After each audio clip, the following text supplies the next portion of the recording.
says, and if your foot causes you to sin, cut it off. It is better for you to enter life lame rather than having 2 feet. And Jesus says it is better for you to enter life. Enter life. And so what I think he's talking about here is that like the kingdom of God is the beginning of our life. This is not our home.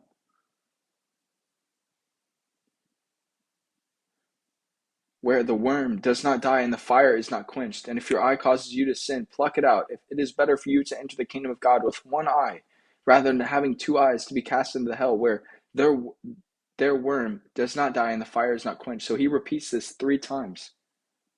He repeats this 3 times for importance. Jesus would not repeat this if this was not so important. This may be one of the most important things in the entire Bible.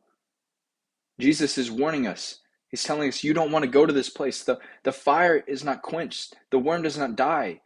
And he's talking about maggots. If you've ever seen rotten food, there are maggots almost always eating that food. They're disgusting. They're gross. And the worms, the maggots don't die.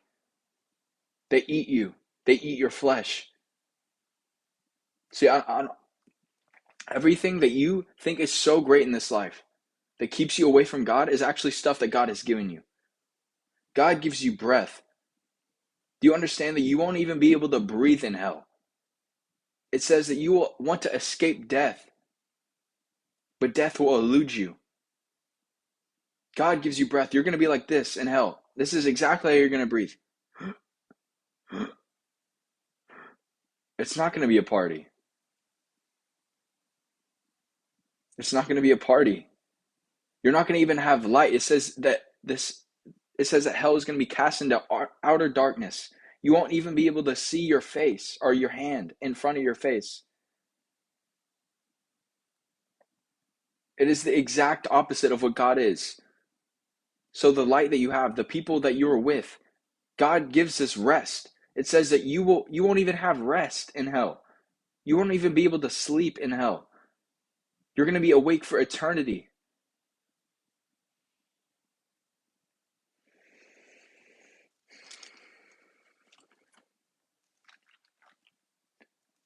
People laugh at how I've seen interviews where I saw this interview with Megan Fox, and she talked about how she had a vision where she went to hell and people laughed at her in the audience.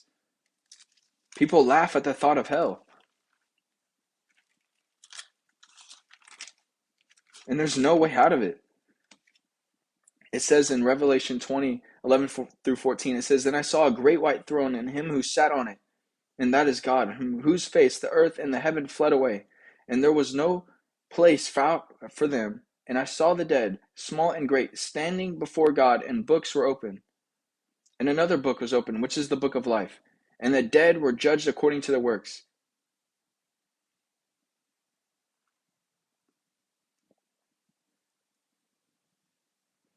So everybody is going to be judged according to their works, whether good or bad. So if you spend your life doing bad things, not serving God, sinning, walking in sin, walking in lawlessness, you're going to pay. It says in Romans 6, it says in Romans 6:23, it says the wages of sin is death. So if you work a week, you're going to get paid what you earned that week by working. And so at the end of your life, you're going to actually get the wages of what you live for. By the things which were written in the books, the sea gave up the dead who were in it, and death and Hades were delivered up the dead who were in them, and they were judged, each one according to his works. We're all going to be judged according to our works. And so for those who are not taking me seriously, I need you to listen. We will all be judged. We will all be judged. I want you to know the secret things that you think God can't see, God sees. Every single thing. You are not hidden from God. The secret things you do in the darkness are not hidden from God.